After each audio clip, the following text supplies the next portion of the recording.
पाठ 5 मीरा के पद। कवित्री मीराबाई। मीराबाई का जन्म मेरता के निकट कुर्की नामक गांव में राव रतन सिंह राठौर के यहाँ सन 1498 ईस्वी में हुआ था। 2 वर्ष की उम्र में मीरा की माँ का देहावसान हो गया। उसके बाद मीरा का लालन पालन उनके दादा दूधाराव करने लगे। दूधाराव स्वयं वैष्णव भक्त थे।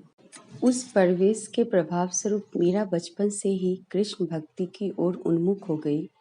इनका ब्याह राणा सांगा के ज्येष्ठ पुत्र कुंवर भोजराज के साथ हुआ था।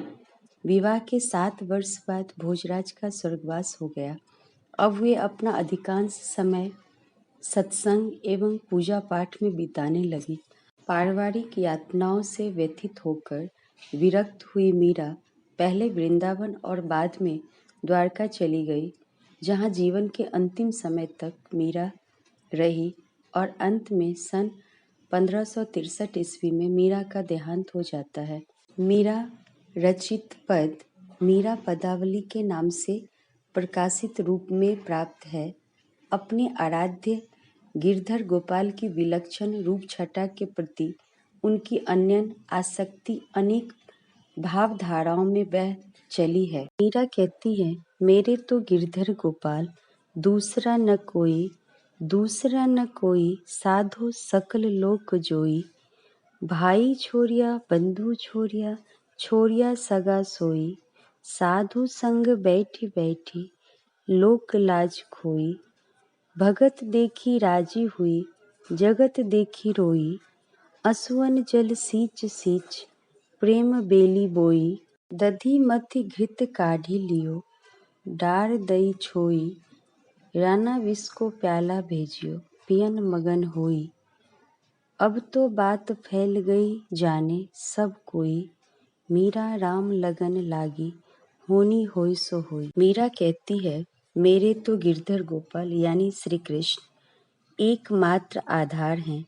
हे महानुभावों, मैंने सारा संसार छान मारा, श्री कृष्ण के अतिरिक्त मेरा कोई दूसरा नहीं है। वे कहती हैं, मैंने कृष्ण के लिए अपने भाई बंधु सगे संबंधी सबको छोड़ दिया और साधु संतों के पास बैठकर लोक लाज भी मैंने खो दी है। वे कहती हैं, भगवान के भक्तों को देखकर मुझे आनंद आता है। सांसारिक व्यक्तियों को देखकर दुख होता है, बल्कि रोना आता है। वो कहती है कि मैंने अपने आंसुओं के जल से मैंने प्रेम रूपी लता को रोपा है और उसको सींचा है। कहती है कि जैसे दही को मथकर घी निकाला जाता है, वैसे मैंने भवसागर को मथकर कृष्ण के प्रेम रूपी सार तत्व को एकत्र कर लिया है। मीरा श्री कृष्ण से इतना प्रेम करती है कि उनका ध्यान करते हुए राणा जी द्वारा भेजे हुए जहर का प्याला भी खुशी खुशी पी लेती है। ये बातें चारों तरफ फैल जाती है, लेकिन मीरा को इसकी परवाह नहीं। मीरा कहती है, भगवान से उसकी लगन लग गई है, जो होना होगा वही होगा। दूसरे पद में मीरा कहती है, पायो जी मैंने राम रतन धन पायो। वस्तु अमोलक दी मेरे सतगुरु। कर कृपा अपनायो। जन्म जन्म की पूजी पाई। जग में सबई खोवायो। खर्चे न कोई चोर न लेवे। दिन दिन बढ़त सवायो। सत की नाव खेवटिया सतगुरु। भव सागर तरि आयो। मीरा के प्रभु गिरधर नागर। हरक हरक जस गायो। अर्थात मीरा कहती है कि मैंने ईश्वर रूपी रत्न प्राप्त कर लिया है।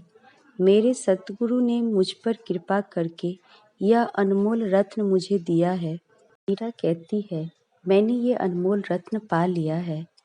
मैं इस संसार में अपनी लाज त्याग दी है और अब जन्म जन्मांतर की यह पूंजी पा ली है।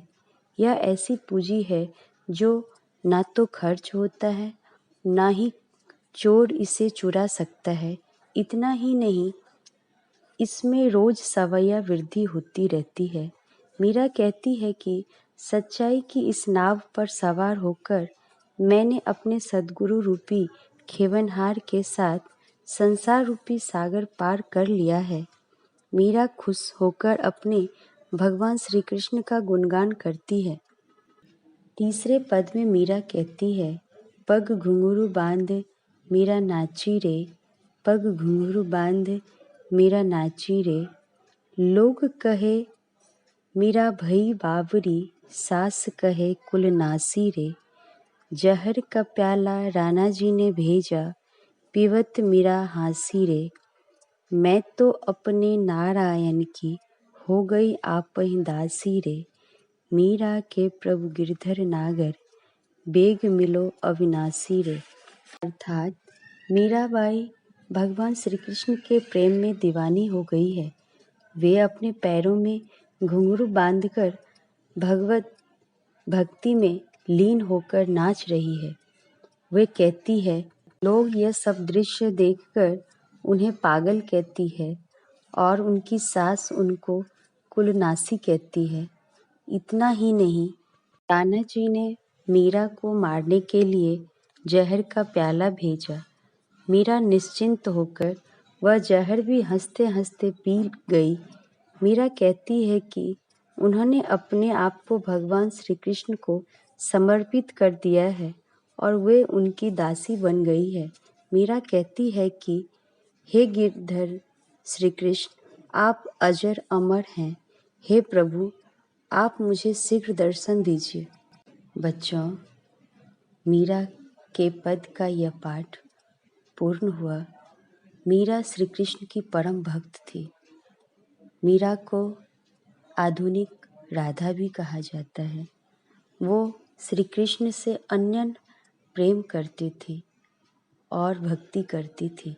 प्यारे बच्चों, पूछे गए प्रश्नों का उत्तर कमेंट बॉक्स में दें।